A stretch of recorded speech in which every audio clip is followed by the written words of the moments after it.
Good morning, everyone. Welcome back. That Starbucks commercial sure looked good. Today I'm here with Sydney Blankman, who is the women's rights expert at the National Muller Museum. Sydney, welcome to the show. It's great to have you here with us today to commemorate the passage of the 19th Amendment. Thank you so much. It's great to be here. I'm so excited to talk about women's rights and the struggles that women had to go through throughout the history of the United States to get where we are today. I'm so excited. I love it. Okay. Wow, you really are excited about this, aren't you? Yeah, I am. It's just awesome. So many stories, they're just so... There's a book. I'll totally read all of it. Okay. Well, let's get this started. Can you give us a brief summary of the fight for women to gain their rights? It's not going to be brief, but it'll definitely be a summary. Okay, sorry, I have to read my notes because there's just so many facts, I just don't even know them all. I love it. Okay, well, actually, it all started in colonial times when women had no rights. We only had moral obligations and duties in the home, community, and church. Men made all decisions and governed everything about the woman. Well, not just about the woman, but just they governed everything. It was just...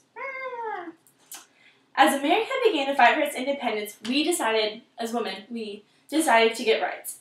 During the writing of the U.S. Constitution, Abigail Adams actually, wrote her husband and was like, hey, John, remember the ladies. But, being a man, he didn't listen, and so we were forgotten. But in the 1830s, we actually began the women's rights movement. Sarah Margaret Fuller wrote Women in the 19th Century, which was considered to be the first piece of mature consideration of feminism. Do you know that? No. I had no clue. I know. Anywho, in 1848, Elizabeth Cady Stanton organized the first convention for women's rights in Seneca Falls, New York. Awesome place, Seneca Falls.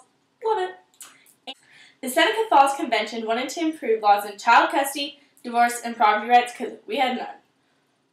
Their top concern was decided to be the fight for suffrage, which actually is the right to vote, because we had none. The Seneca Falls Declaration is written asking for equality with men. Then, in the 1870s, the suffrage amendment is first introduced into Congress. Then, the National Women's Suffrage Association and the American Women's Suffrage Association actually decided to come together and create the National American Women's Suffrage Association. After this, many states began to grant women the right to vote as the 20th century began. In 1918, President Wilson declared support for suffrage, and on August 26, in 1920, the 19th Amendment was passed. This is one of the stamps used after the 19th Amendment was passed. Isn't it so cool? I know. The fight for birth control began much later. And after numerous court cases, and finally, the Food and Drug Administration approved birth control pills in 1960.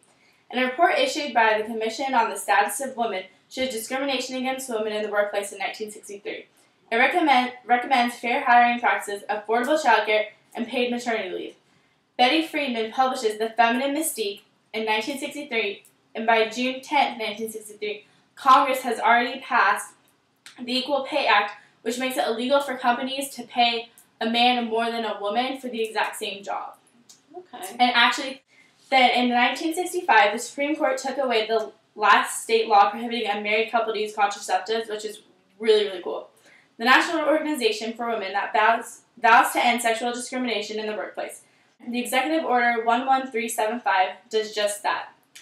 And Gloria Stanton is the co-founder and editor of Miss Magazine, and she becomes a humongous icon in the modern feminist movement, which is super cool. The Equal Rights Amendment is passed by Congress but isn't ratified by the minimum 38 states, and it's just completely dumped. And I'm kind of glad because we have to share the same bathrooms, which would be really, really gross. Really? Then, in Roe v. Wade in 1973, it established that a woman's right to a safe and legal abortion. And in 1978, the Pregnancy Discrimination Act bans employment discrimination against pregnant women.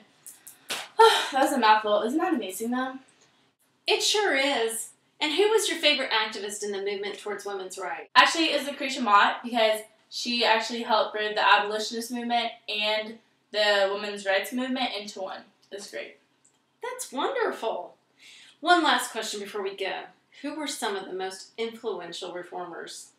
I would say definitely Susan B. Anthony, Elizabeth Cady Stanton, Carrie Chapman Catt, Alice Paul, Sarah Margaret Fuller, Gloria Steinman, Amelia Bloomer, Lucretia, of course, and then Margaret Sanger. Definitely. Very good. Thank you so much, Sydney, for giving Thank us you. such a great talk Thank today. Bye.